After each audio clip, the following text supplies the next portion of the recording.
Welcome to the Revolution Church podcast. Thanks everybody for coming out today. Are we all ready to go, Barb?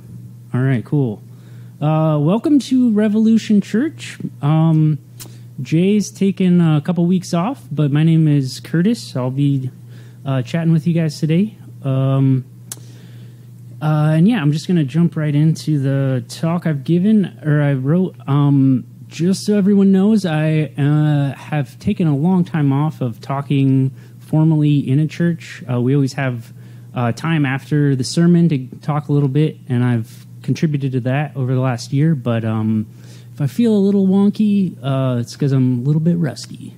But yeah, so just wanted to give a little bit of my background real quickly. I grew up in a mainline Protestant church,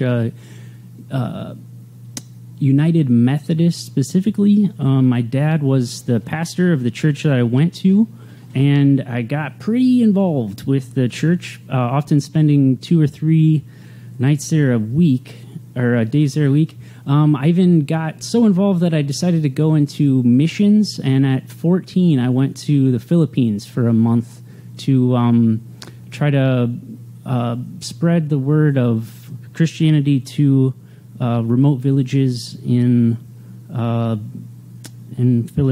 Philippines. But I actually came to Minneapolis for the first time because of mission work as well.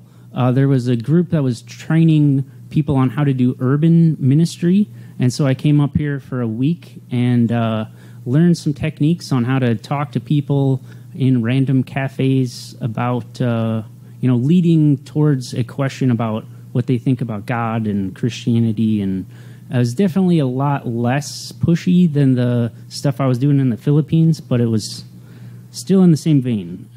But I think I was one of the few teenagers that was reading apologetics books to try to defend Christianity when I was younger. And I also kind of ran, to some extent, as a teenager, a small Christian venue where I bring in Christian bands from around the country, and just kind of provided a place for kids in the neighborhood to be able to come hang out and get a little bit of a dose of a little bit of teachings as to Christianity in the process. So from that stuff that I did as a teenager and as a young tyke, I actually decided to go to college to learn about Christianity and theology and religion from an academic setting. And I went to Central College in Pella, Iowa. I got a liberal arts degree and a religion major. And throughout that process, I was very much filled with a lot of confusion and doubt, because the Christian church of my youth had a lot of statements about how the stories that I was reading in the Bible were historically accurate to a T, and that there was no fault to be found in the Christian texts that I had been reading. And that really flew in the face of the teachings I was learning at this school, where I was trying to learn about the actual history of the early church, about how the Bible was put together.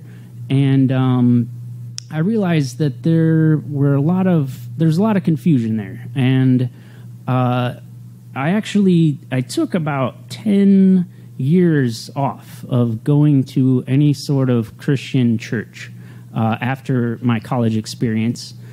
And about a year ago, I decided to start coming back here to church regularly. And it's been a pretty cool time. But I've come back thinking things a little bit differently, and I just wanted to get into that a little bit today.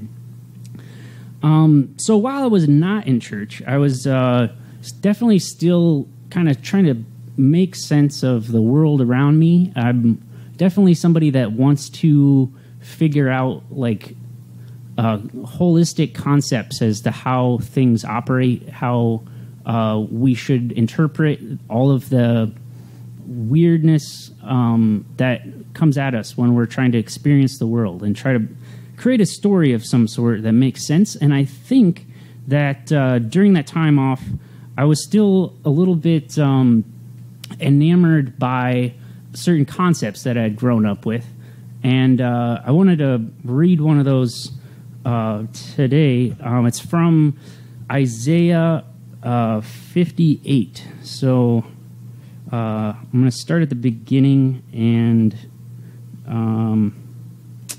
here we go. So this is so Isaiah is a prophet in the Old Testament. He was a guy that was told by God to say some things to the Jewish people at the time, and this is one of the things he said. Shout with the voice of a trumpet blast. Tell my people Israel of their sins. Yet they act so pious. They come to the temple every day and seem delighted to hear my laws. You would almost think that this was a righteous nation that would never abandon its God. They love to make a show of coming to me and asking me to take action on their behalf.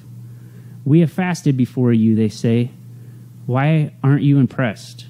We have done much penance, and you don't even notice it. I will tell you why. It's because you are living for yourselves even while you are fasting. You keep right on oppressing your workers. What good is fasting when you keep on fighting and quarreling? This kind of fasting will never get you anywhere with me. You humble yourselves by going through the motions of penance, bowing your heads like a blade of grass in the wind. You dress in sackcloth and cover yourselves with ashes. Is this what you call fasting? Do you really think this will please the Lord? No, the kind of fasting I want calls you to free those who are wrongly imprisoned and to stop oppressing those who work for you. Treat them fairly and give them what they earn. I want you to share your food with the hungry and to welcome poor wanderers into your homes. Give clothes to those who need them, and do not hide from relatives who need your help. If you do these things, your salvation will come like the dawn.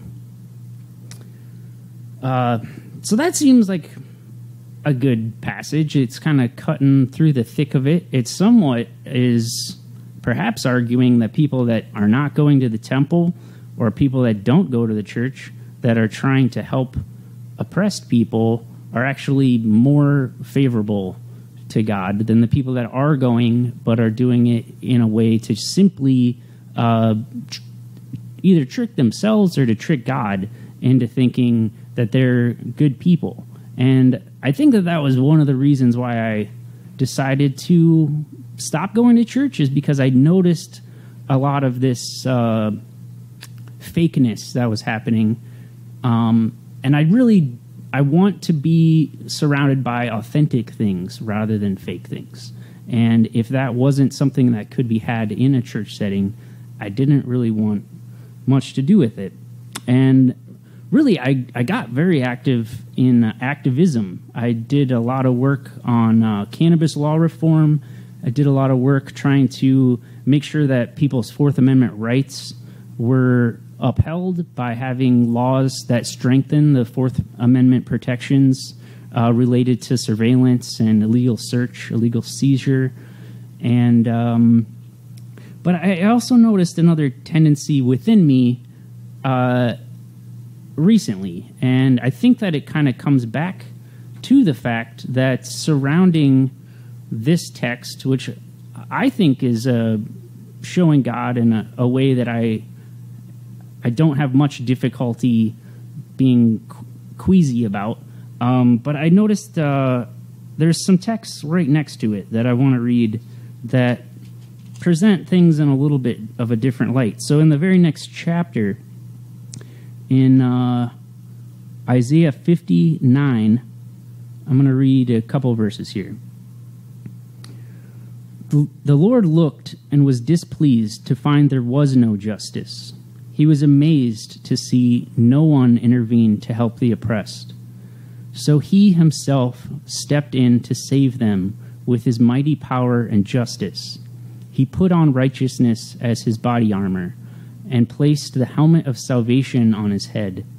He clothed himself with the robes of vengeance and a godly fury. He will repay his enemies for their evil deeds. His fury will fall on his foes in distant lands. Then, at last, they will respect and glorify the name of the Lord throughout the world, for he will come like a flood tide, driven by the breath of God. And so that's kind of talking about how perhaps we should act good, like the previous chapter was talking about, because of the fact that God's going to hunt us down and hurt us to some extent. So there's I guess that's a rough one, but I wanted to go to the next couple of passages here. So this is Isaiah 60, starting in verse 8. And what do I see flying like clouds to Israel, like doves to their nests? They are the ships of Tarshish, reserved to bring the people of Israel home. They will bring their wealth with them, and it will bring great honor to the Lord your God, the Holy One of Israel, for he will he will fill you with splendor. Foreigners will come in to rebuild your cities. Kings and rulers will send you aid. For though I have destroyed you in my anger, I will have mercy on you through my grace. Your gates will stay open around the clock to receive the wealth of many lands. The kings of the world will be led as captives in a victory procession. For the nations that refuse to be your allies will be destroyed. The glory of Lebanon will be yours, the forests of cypress, fir and pine, to beautify my sanctuary. My temple will be glorious.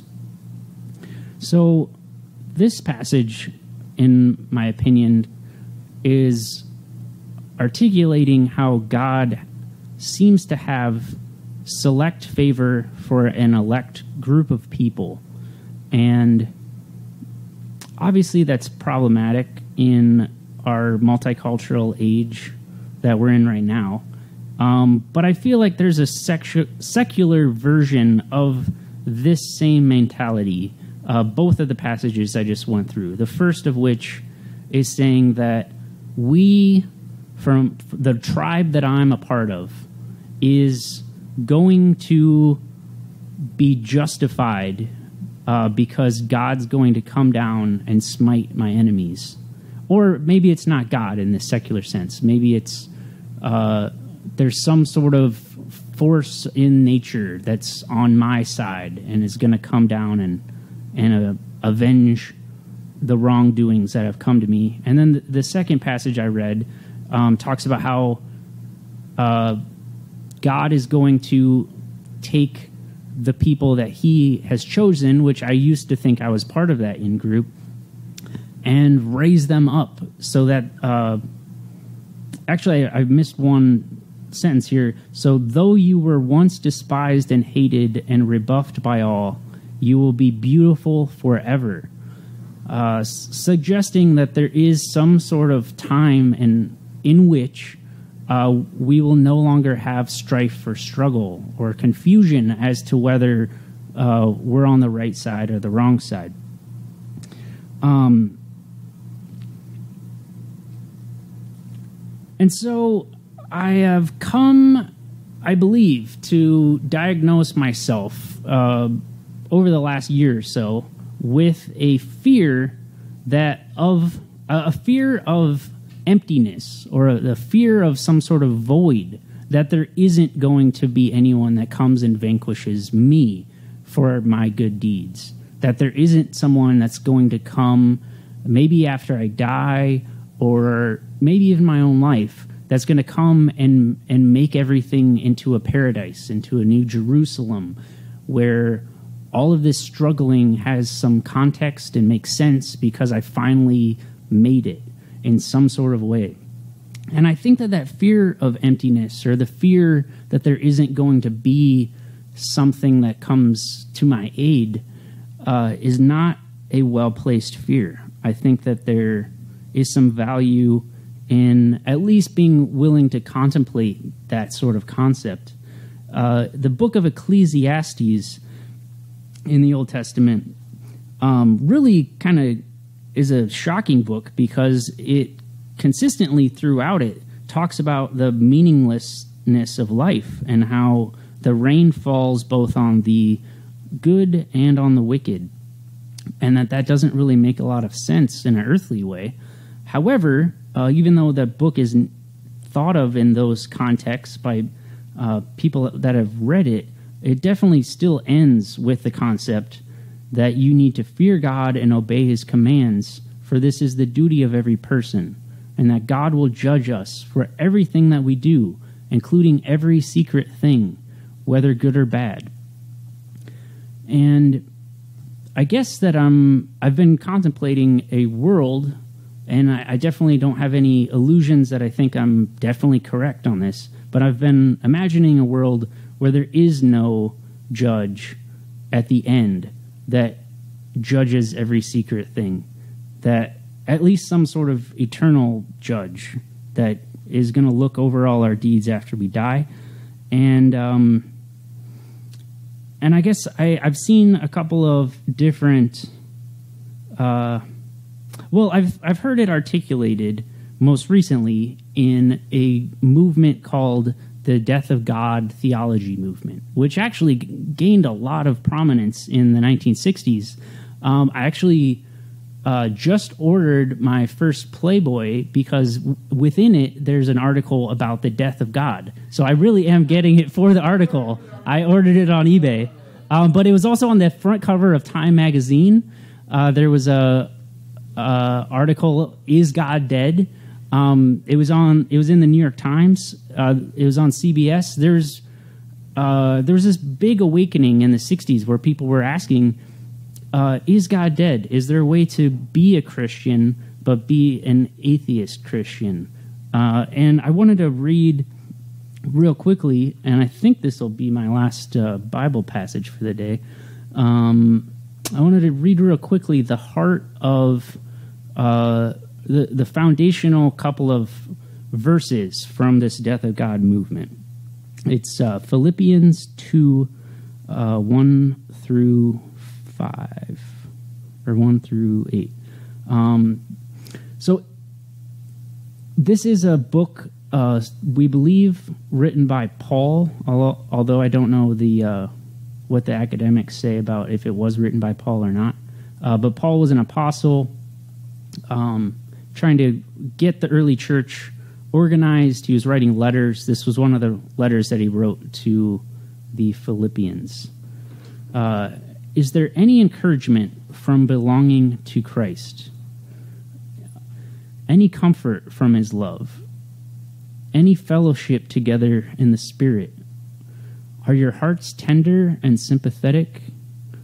Then make me truly happy by agreeing wholeheartedly with each other, loving one another, and working together with one heart and purpose. Don't be selfish. Don't live to make a good impression on others. Be humble, thinking of others as better than yourself.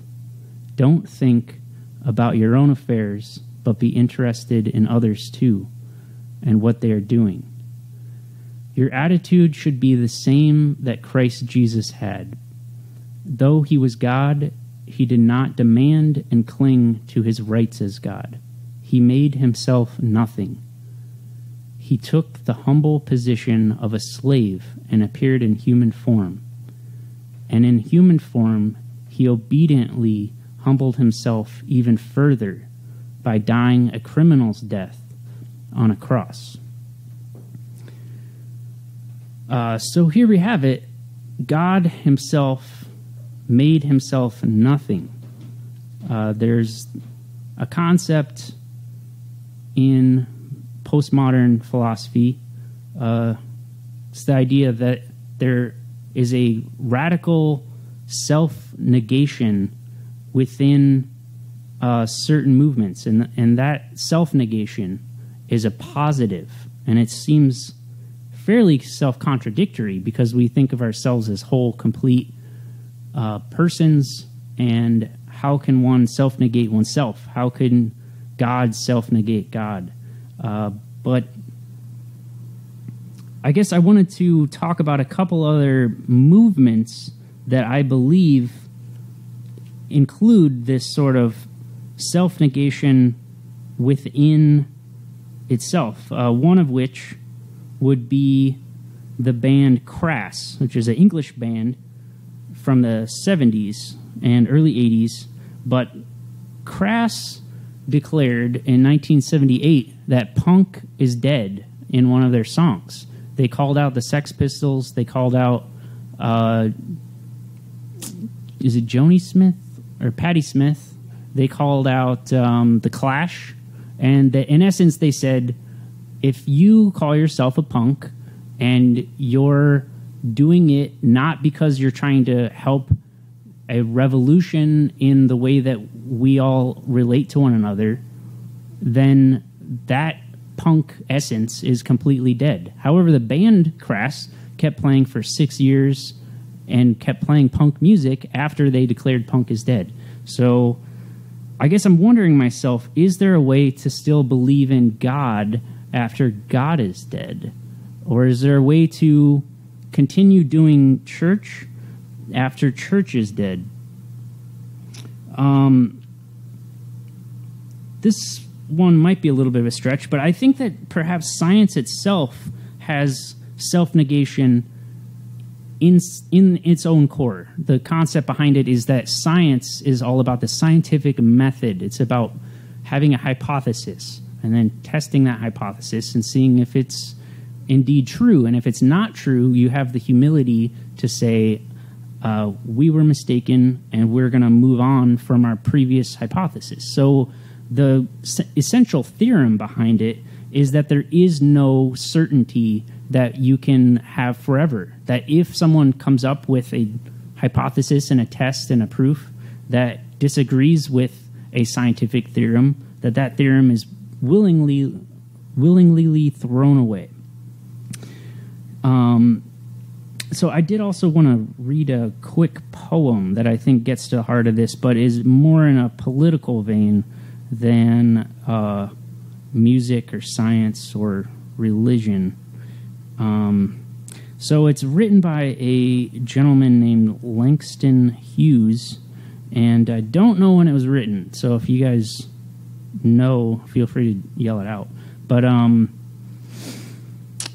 Langston Hughes was a African-American born in 1902, and he's talking about in this poem, he's talking about what America means to an African-American.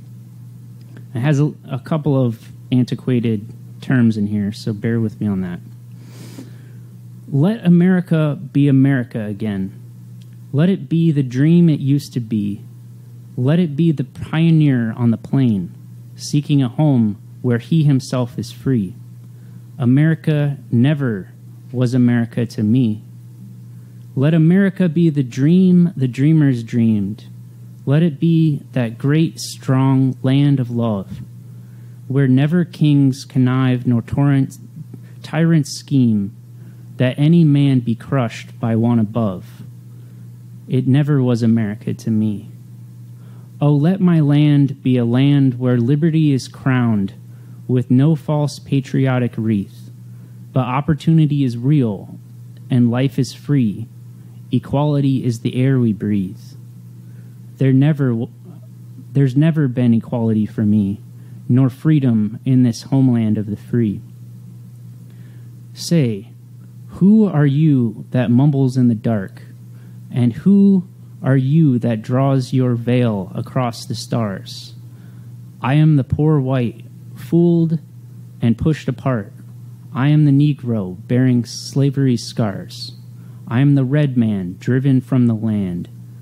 I am the immigrant clutching the hope I seek, and finding only the same old stupid plan of dog eat dog, of mighty crush the weak. I am the young man full of strength and hope, tangled in that ancient endless chain of profit, power, gain, or grab the land, of grab the gold, of grab the ways of satisfying need, of work the men, of take the pay, of owning everything for one's own greed. I am the farmer, bondsman to the soil. I am the worker, sold to the machine. I am the Negro, servant to you all. I am the poor, humble, hungry, mean. Hungry, yet today, despite the dream. Beaten, yet today, O pioneers. I am the man who never got ahead, the poorest worker, bartered through the years. Yet I am the one who dreamt our basic dream in the old world while still a serf of kings, who dreamt a dream so strong, so brave, so true, that even yet its mighty daring sings. In every brick and stone, in every furrowed turn, that makes America the land it has become. Oh, I'm the man who sailed those early seas in search of what I meant to be my home. For I'm the one who left dark Ireland's shore, and Poland's plain, and England's grassy lay, and tore from black America's strand, and torn from black Africa's strand, I come to build a homeland of the free. The free? Who said the free? Not me. Surely not me. The millions of relief today, the millions shot down when we strike, the millions who have nothing for our pay, for all the dreams we've dreamed, all the songs we've sung, all the hopes we've held, all the flags we've hung, the millions who have nothing for our pay, except the dream that's almost dead today. Oh, let America be America again, the land that never has been yet, and yet must be, the land where every man is free, the land that's mine, the poor man's, Indians, Negroes, me, who made America, whose sweat and blood, whose faith and pain, whose hand at the foundry, whose plow in the rain, must bring back our mighty dream again. And it goes on for a couple more lines, but that last one is the one that sticks out to me the most, because it's saying America needs to be America again, but it's a land that has yet to be America. And I guess perhaps you could read it in the context of this sermon.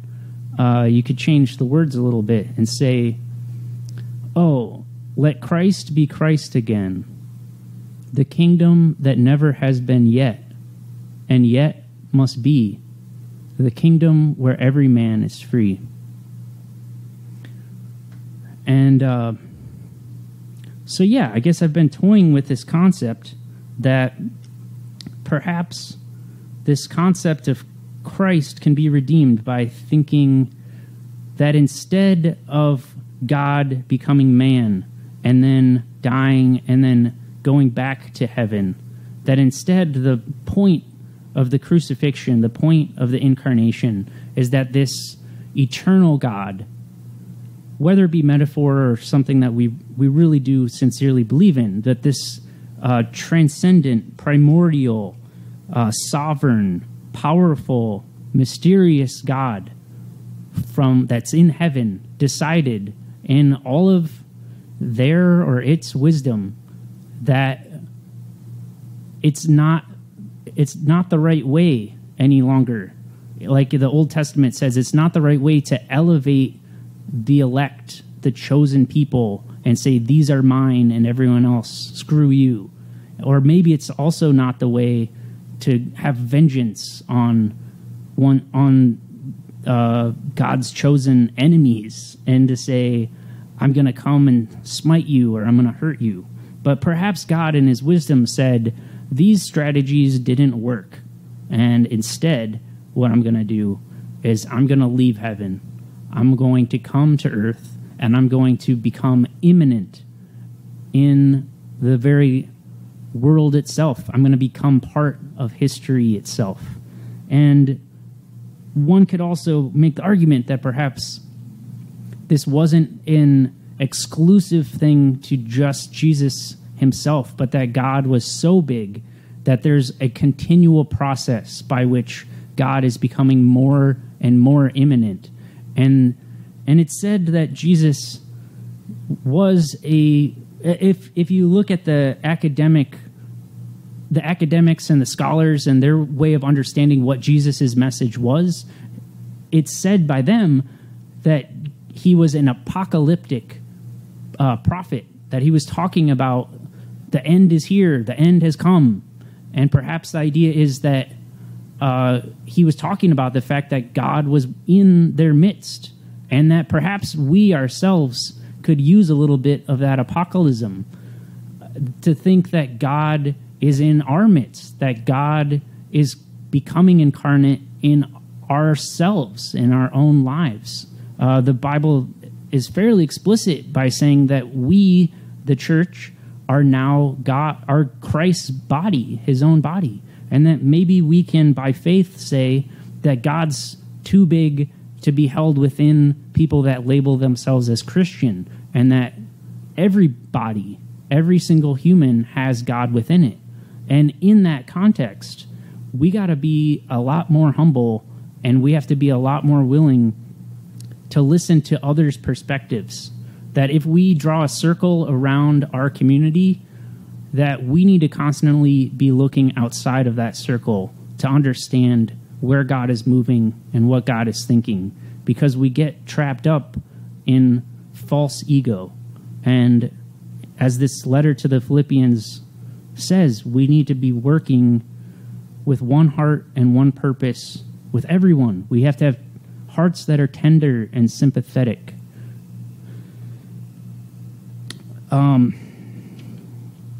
But yeah, I think that this is perhaps a way to take two separate concepts. The idea that emptiness and nothingness exists, but also the concept that nihilism and apathy is not the way forward.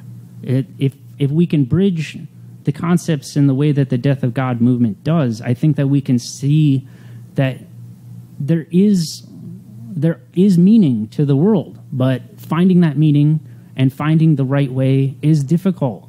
And at the end of the day, we likely won't be judged by some outer realm or entity after we're dead, but we're going to be judged by the people around us. That we're going to have to figure out how to deal with that judgment and stick firm to things that we think are proper and good, and try to help bring around people that think we're on the wrong path. And the key to all of that is humility and a willingness to engage in dialogue. And I want to extend a sincere thanks to everyone in this Revolution community, because I definitely have ideas that are outside, I think, of the generally accepted Christian position, and I've been able to engage in that dialogue here, and I've been asked to talk on stage here even.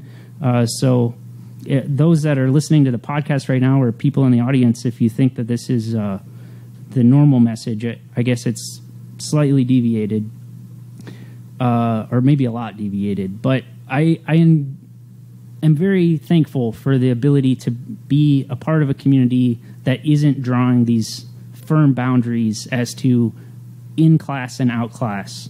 And maybe because of the fact that I've been accepted here, and I feel like I, in general, can say that I am accepted into the Christian tradition again, that I now am very much willing to extend those boundaries again as well. And I think we should continuously be listening to people that are outside of the Christian narrative or the Christian community to get some new ideas and to legitimately love them and try to help them out and let them help us. And speaking of the fact that we're in a church called Revolution, I did want to end with the fact that there's a book called On Revolution written by Hannah Arendt. And I know that Vicky's a big fan. But one thing that struck me is that she points out that during the Enlightenment, so I guess 300 to 400 years ago, scientists were understanding, I think for the first time, how bodies in space work. And they noticed that they revolve, that one body can revolve around another body. And that's kind of the general principle of space. And I don't think Hannah talks about this specifically, but it is worth pointing out, related to the emptiness I was talking about earlier, is that space itself seems to be completely full of a lot of emptiness. And a lot of science fiction portrays that as a scary thing, but,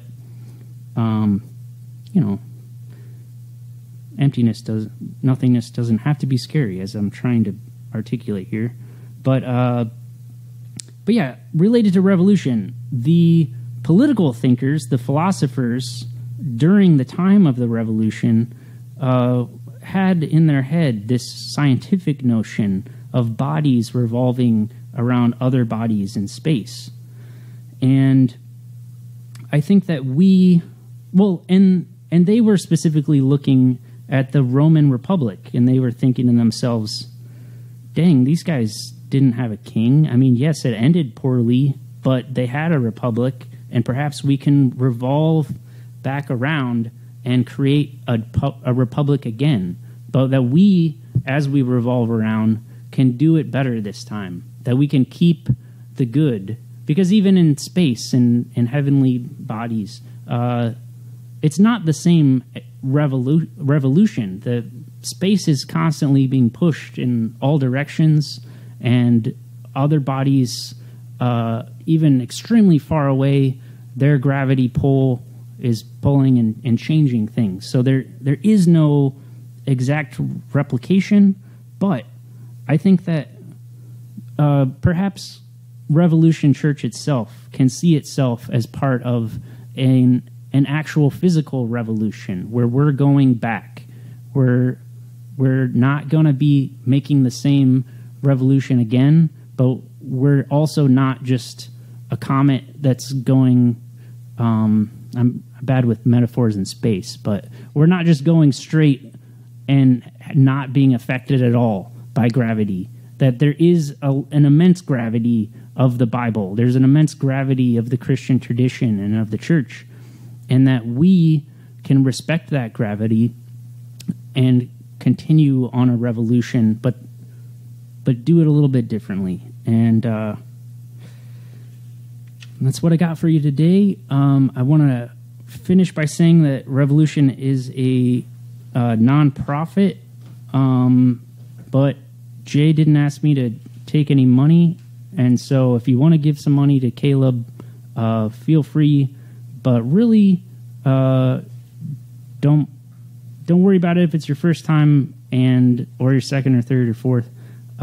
Really, what we're trying to do here is just create a community of people where we can exchange ideas, and it's not contingent upon you bringing money. We really want you here and care about you as people.